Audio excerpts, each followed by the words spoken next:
फिरोज ने आपको जो कुछ बताया पुलवामा के बारे में, उससे बहुत सारे सवाल खड़े होते हैं। कुछ सवाल तो इसके ऊपर हैं कि ये सब होने कैसे दिया गया, कैसे हो गया, कैसे और क्यों इन जवानों को एयरलिफ्ट नहीं किया गया और बसों में भेजा गया, किस तरह की बसों में भेजा गया। उसके बाद जो इतने सारे इंटेलिजेंस अलर्ट्स आए जिसमें सब में ये वार्निंग दी गई थी कि इस तरह का कोई आतंकी हमला होने वाला है, उनको क्यों इग्नोर किया गया। जो स्टैंडर्ड ऑपरेटिंग प्रोसीजर था, जो बिल्कुल लिखित में था कि जब ऐसा आर्मी कॉन्वॉय चलेगा हाईवे पर तो उसकी जितनी साइड रोड्स होंगी उनको बैरिकेड किया जाएगा, वो क्यों नहीं किया गया। इस तरह की इतना सारा आरडीएक्स कहां से आ गया, कैसे आ गया, और उस गाड़ी को सीधा कॉन्वॉय से टकराने कैसे दिया गया, बैरिकेड क्यों नहीं किया गया। कि 3 घंटे तक प्रधानमंत्री इस पर कुछ नहीं बोले। कहते हैं कि मैं जंगल में था, आउट ऑफ कम्युनिकेशन था, और 1 घंटे के बाद सत्यपाल मलिक जी के पास उनका फोन आता है और कहते हैं इसको दबा कर रखो, इस पर अभी कुछ मत बोलो। सबसे बड़ा सवाल यह है कि इतना बड़ा इंसिडेंट हो गया, इतने सारे हमारे जवान शहीद हो गए, उसके बाद कहते हैं, सरकार कहती है कि हमने कोई इंक्वायरी कमेटी बनाई हुई है। इतने साल हो गए, 5 साल हो गए, किसको जवाबदेह ठहराया गया। इतने सारे intelligence alert, standard operating procedure को इग्नोर करने के लिए किसी को जवाबदेह नहीं ठहराया गया। और ये सुना है कि उन ऑफिसर्स को जिनको जवाबदेह ठहराकर जिनको पनिशमेंट मिलना चाहिए था, उनका प्रमोशन कर दिया गया है। फिर बहुत बड़ा सवाल ये उठता है कि ये लापरवाही से हुआ या करवाया गया। पुलवामा लापरवाही से हुआ या करवाया गया, और ये एक बहुत बड़ा सवाल है। और अगर लापरवाही से हुआ तो जो लोग लापरवाही के लिए जिम्मेदार थे उनको पकड़ा क्यों नहीं गया। इससे तो ये सब समझ में आ रहा है कि शायद करवाया गया, और अगर करवाया गया तो इससे भयंकर चीज कोई हो ही नहीं सकती।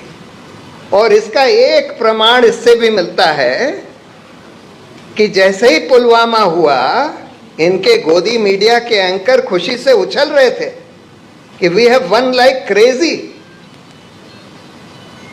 मतलब 40 जवान शहीद हो गए और मीडिया के एंकर खुशी से उछल रहे हैं कि we have won like crazy.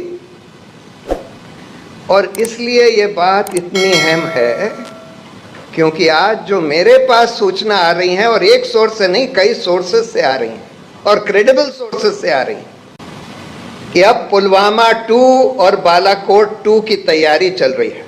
और क्या तैयारी चल रही है, जो मुझे सुनने में मिला है, मैं उसको ऑथेंटिकेट नहीं कर सकता, ना ही ये बता सकता हूं कि किन लोगों ने मुझे बताया है, कि पुलवामा 2 जो होगा वो अयोध्या मंदिर पर कोई अटैक होगा जो कि जैश ए मोहम्मद या अल-कायदा होगा या करवाया जाएगा।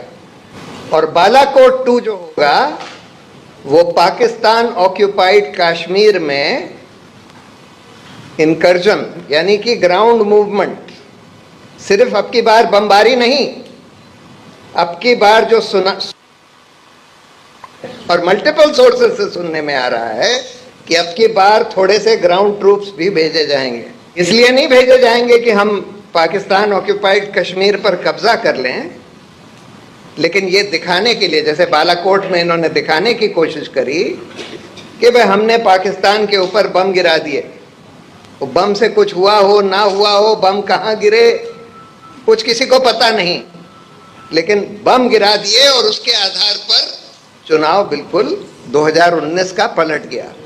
जहां पुलवामा बालाकोट के पहले ये सब लोग मान रहे थे कि अब की बार इनकी मेजॉरिटी नहीं आने वाली, पुलवामा बालाकोट से सब कुछ पलट गया। बहुत सारे लोग ये भी मान रहे थे कि उसके बाद भी इनकी मेजॉरिटी नहीं आने वाली।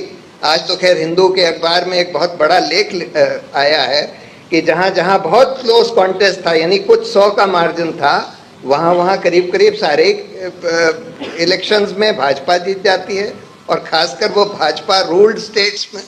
तो ये कैसे हो गया कि जहां इतना क्लोज इलेक्शन हुआ सभी में भाजपा जीत गई? तो ईवीएम में कुछ हुआ, कुछ और मैनिपुलेशन हुआ, ये हम नहीं कह सकते। लेकिन खैर अगर हम ये भी मान लें कि पुलवामा बालाकोट से इलेक्शन पलट गया, तो आज इसकी बहुत बड़ी आशंका है। और यही बात सत्यपाल मलिक जी ने हाल में एक इंटरव्यू में बोली, ये लोग चुनाव जीतने के लिए कुछ भी करवा सकते हैं। ये बात बिल्कुल सही है। जो प्रधानमंत्री 3 घंटे तक पुलवामा जैसे हमले के बारे में कुछ नहीं बोलता, जो प्रधानमंत्री 3 महीने तक मणिपुर के बारे में कुछ नहीं बोलता, और जिसके पिट्ठू एंकर खुशी से उछल जाते हैं जब हमारे 40 जवान शहीद हुए, वो लोग कुछ भी करवा सकते हैं, कुछ भी करवा सकते हैं। और इसलिए हमको आज बिल्कुल सार्वजनिक तौर पर सारे सिटीजन्स को, सारे ऑपोजिशन को मिलकर ये बात कहनी चाहिए। देखिए, ऑप इंडिया जो भाजपा का मीडिया ऑर्गेनाइजेशन है, उसमें ये छप चुके हैं अल कायदा, जैश ए मोहम्मद के बयान कि हम लोग राम मंदिर पर, अयोध्या के मंदिर पर हमला करेंगे। अब अगर उस पर आपने, सरकार ने सिक्योरिटी नहीं टाइटन करी, और इतनी नहीं टाइटन करी कि वहां पर हमला हो ही नहीं सकता, और फिर भी अगर हमला हो जाता है तो हम क्या मानेंगे कि हमला होने दिया गया कि हमला करवाया गया? और इसकी बहुत आशंका है। ये मानकर चलिए, अयोध्या नहीं तो कहीं और हो सकता है। उनको ये समझ में आ गया है कि ये चुनाव 2024 का ये हार रहे हैं। ये सारे के सारे संकेत साफ हैं कि 2024 का चुनाव हार रहे हैं, और एक ही तरह से जीत सकते हैं। या तो इस देश, पूरे देश को मणिपुर बनवा दें, और उसकी तैयारी चल रही है। कल जो यहां हुआ नूह में, गुड़गांव में, कल जो हुआ ट्रेन पर, ये सब इन सब चीजों के संकेत दे रहा है कि इस देश को, पूरे देश को मणिपुर बनाने की पूरी तैयारी चल रही है।